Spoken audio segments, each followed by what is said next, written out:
Bismillahirrahmanirrahim. Assalamualaikum warahmatullahi wabarakatuh.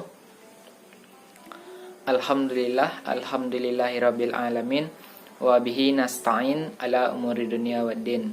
Asyhadu an la ilaha illallah wa asyhadu anna Muhammadar Rasulullah. Rabbi shrahli sadri wa yassirli amri wahlul 'uqdatam min lisani yafqahu qawli ya rabbal alamin. Puji syukur kita ucapkan atas kehadirat Allah Subhanahu wa taala yang mana telah melimpahkan rahmat beserta karunia-Nya kepada kita semua. Salawat beserta salam tak lupa pula kita ucapkan kepada Nabi besar kita, yakninya Nabi Muhammad SAW, dengan lantaran kata Allahumma sholli ala Muhammad wa ala ali Muhammad. Yang terhormat Bu Dr. Hamda Zulfi Nadia MAG sebagai dosen pembimbing. Seterusnya teman-teman yang seperjuangan dengan saya.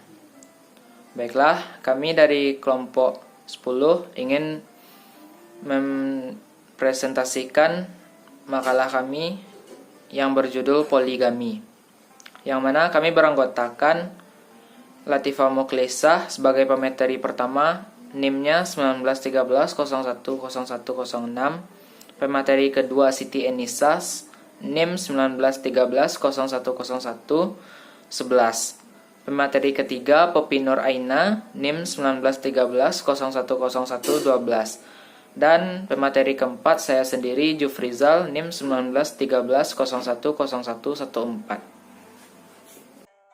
Bismillahirrahmanirrahim. Assalamualaikum warahmatullahi wabarakatuh. Baiklah, saya Latifah Mukhlisah, NIM 1913-010106. Saya akan menjelaskan apa itu pengertian dari poligami dan dasar hukum poligami. Kata poligami terdiri dari dua kata, yaitu poli dan gami. Secara etimologi, poli artinya banyak dan gami artinya istri. Jadi, poligami itu artinya beristri banyak. Sedangkan secara terminologi, poligami yaitu seorang laki-laki yang mempunyai lebih dari satu istri, atau seorang laki-laki beristri lebih dari seorang tetapi dibatasi paling banyak 4 orang. Dasar hukum poligami terdapat dalam Quran Surat An-Nisa ayat 3.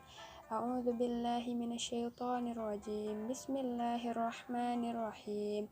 Wa in khiftum alla tuqsitu fil yatama fankihu ma taba lakum minan nisa فانكحوا ما طاب لكم من النساء مثنى وثلاث ورباع فإن خفتم ألا تعدلوا فواحدة أو ما ملكت أيمانكم ذلك أدنى ألا تعولوا, yang artinya, dan jika kamu khawatir tidak akan mampu berlaku adil terhadap hak perempuan yatim, bila mana kamu menikahinya, maka nikahilah perempuan lain yang kamu senangi, 2, 3, bahkan 4. Tetapi jika kamu khawatir tidak akan mampu berlaku adil, maka nikahilah satu orang saja, atau hamba sahaya perempuan yang kamu miliki. Yang demikian itu lebih dekat agar kamu tidak berbuat zalim. Ayat tersebut menurut Khazim Nasuha merupakan ayat yang memberikan pilihan kepada kaum laki-laki bahwa menikahi anak yatim dengan rasa takut tidak berlaku adil karena keyatimannya, atau menikahi perempuan yang disenangi hingga jumlahnya 4. Akan tetapi, jika semuanya dihantui rasa takut tidak berlaku adil, lebih baik menikah dengan seorang perempuan atau hamba sahaya, karena hal itu menjauhkan diri dari berbuat aniaya atau zalim. Ada beberapa pendapat terkait hukum poligami. Sebagian besar ulama berpendapat bahwa hukum dasarnya adalah mubah.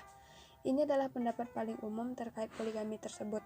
Namun, hukumnya bisa menjadi sunnah, wajib, atau bahkan haram, tergantung bagaimana persoalan dan kaidah hukum yang sesuai bagi situasinya. Sekian penjelasan dari saya. Assalamualaikum warahmatullahi wabarakatuh.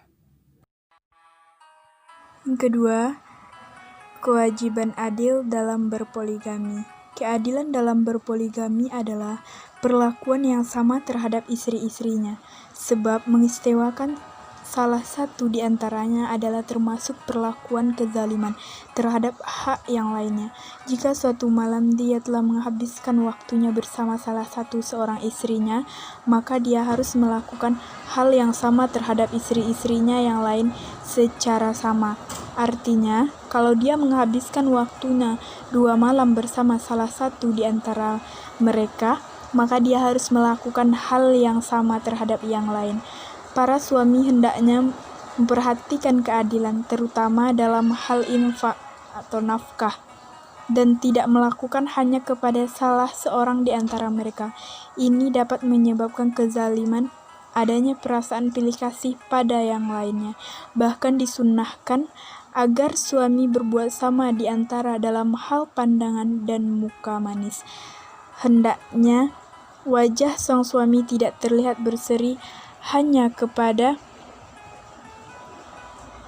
salah seorang di antara mereka dan bermuka musam terhadap yang lainnya. Begitu pula dalam persoalan hubungan di atas rajang, hendaknya seorang suami berlaku sama tanpa membedakan salah satu di antara istri-istrinya. Jelas sekali bahwa tingkat keadilan lahirlah ini dapat direalisasikan pada langkah awal pemerataan hak-hak di antara para istri. Prosedur poligami. Mengenai prosedur atau tata cara poligami yang resmi diatur oleh Islam, memang tidak ada ketentuan secara pasti. Namun, di Indonesia dengan kompilasi hukum Islam telah mengatur hal tersebut sebagai berikut. Pasal 56. Suami yang hendak beristri lebih dari satu orang harus mendapat izin dari pengadilan agama. Pengajuan permohonan izin dimaksud pada ayat 1.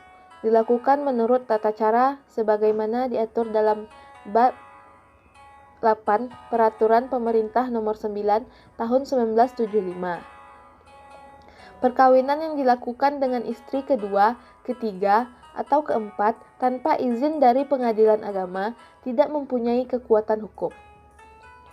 Pasal 57. Pengadilan agama hanya memberikan izin kepada suami yang akan beristri lebih dari seorang apabila istri tidak dapat menjalankan kewajiban sebagai istri. Yang kedua, istri mendapat cacat badan atau penyakit yang tidak dapat disembuhkan. Yang ketiga, istri tidak dapat melahirkan keturunan. Pasal 58. Selain syarat utama yang disebutkan pada pasal 55 ayat 2, maka untuk memperoleh izin pengadilan agama harus pula dipenuhi syarat-syarat yang ditentukan pada pasal 5 Undang-Undang Nomor 1 Tahun 1974, yaitu 1. Adanya persetujuan istri. 2. Adanya kepastian bahwa suami mampu menjamin keperluan hidup istri-istri dan anak-anak mereka. Dengan tidak mengurangi ketentuan pasal 41 huruf B Peraturan Pemerintah Nomor 9 Tahun 1975, persetujuan istri atau istri-istri dapat diberikan secara tertulis atau dengan lisan. Tetapi sekalipun telah ada persetujuan tertulis, persetujuan ini dipertegas dengan persetujuan lisan istri pada sidang pengadilan agama. Persetujuan dimaksud pada ayat 1 huruf A tidak diperlukan bagi seorang suami apabila istri atau istri-istrinya tidak mungkin dimintai persetujuan dan tidak dapat menjadi pihak dalam perjanjian, atau apabila tidak ada kabar dari istri atau istri-istrinya sekurangnya 2 tahun atau karena sebab lain yang perlu mendapat penilaian hakim. Pasal 59. Dalam hal istri tidak mau memberikan persetujuan dan permohonan izin untuk beristri lebih dari satu orang berdasarkan atas salah satu alasan yang diatur dalam pasal 55 ayat 2 dan 57. Pengadilan agama dapat menetapkan tentang pemberian izin setelah memeriksa dan mendengar istri yang bersangkutan di persidangan pengadilan agama. Dan terhadap penetapan ini, istri atau suami dapat mengajukan banding atau kasasi. Bismillahirrahmanirrahim. Assalamualaikum warahmatullahi wabarakatuh. Perkenalkan, nama saya Jufrizal, NIM 1913010114. Hikmah poligami. Mengenai hikmah diizinkan berpoligami antara lain adalah sebagai berikut. Yang pertama, untuk mendapatkan keturunan bagi suami yang subur dan istri mandul. Yang kedua, untuk menjaga keutuhan keluarganya tanpa perlu menceraikan istri, sekalipun istri tidak dapat menjalankan fungsinya sebagai istri. atau ia mendapat cacat badan atau penyakit yang tidak dapat disembuhkan. Yang ketiga, untuk menyelamatkan suami dari perbuatan zina dan krisis akhlak lainnya. Yang keempat, untuk menyelamatkan kaum wanita dari krisis akhlak yang tinggal di negara atau masyarakat yang jumlah wanitanya jauh lebih banyak dari kaum prianya, misalnya akibat peperangan yang cukup lama. Sekian, terima kasih. Sekian presentasi dari kelompok kami. Mohon maaf apabila ada kesalahan. Saya akhiri dengan nun wal qalami wa ma yasturun. Assalamualaikum warahmatullahi wabarakatuh.